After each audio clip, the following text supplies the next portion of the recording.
ఈరోజు మన స్కూల్లో లాస్ట్ డే కదా. అవునే, చాలా బాధగా ఉంది వదిలి వెళ్ళాలంటే స్కూల్. నాకు అలాగే ఉంది, చాలా బెంగగా ఉంది. కానీ అయితే మాత్రం స్కూల్ని చాలా మిస్ అవుతాను. మన ప్లే గ్రౌండ్, స్టేజ్, క్లాస్ రూమ్లు, అసెంబ్లీ, మనం లంచ్ చేసే స్పాట్ ఇవన్నిట్లో చాలా మిస్ అవుతాను. నాకు కూడా చాలా బాధగా ఉంది. ఇన్నేసి ఇక్కడ కలిసి చదువుకున్నట్టు వదిలి వెళ్ళాలంటే సగం తలనొప్పి తీరిపోయింది అంతే. కాలేజ్ మనకి ఎంత టార్చర్ చూపించారే.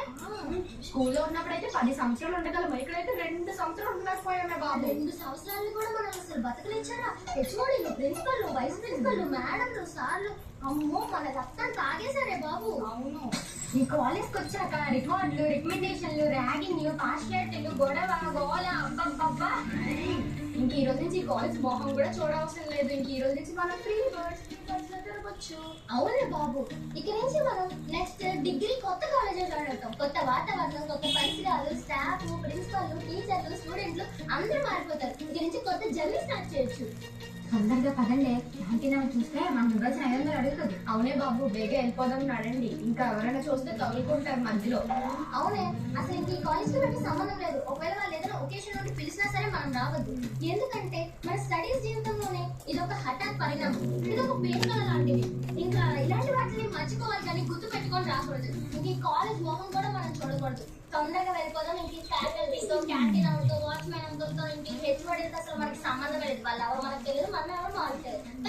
వెళ్ళిపోదాం అన్నట్టు వెళ్ళిపోతున్నాము, మళ్ళీ కాలేజ్ వైపు కూడా రాము. మామూలుగా వెళ్ళడం ఎందుకు, 2 స్టెప్లు వేసుకొని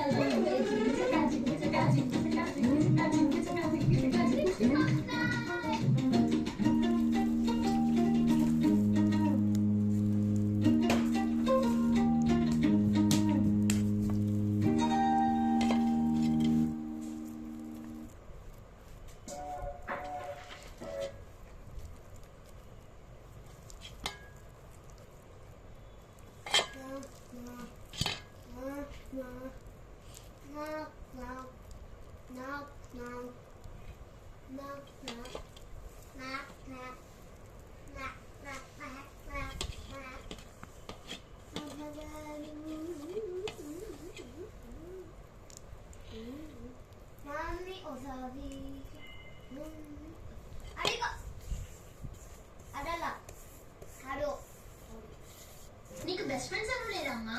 చిన్నప్పుడు ఒక ఫ్రెండ్ ఉండేది, నేనంటే తనకి చాలా ఇష్టం. మా ఇంట్లో పరిస్థితులు చూసి డబ్బులు సాయం కూడా చేసేది. చాలా మంచి అమ్మాయి. మరి ఇప్పుడు ఎక్కడున్నారు? పెళ్ళైన తర్వాత దూరంగా వేరే ఊరు వెళ్ళిపోయింది. అప్పటి నుంచి ఒక్కసారి కూడా తను చూడలేదు.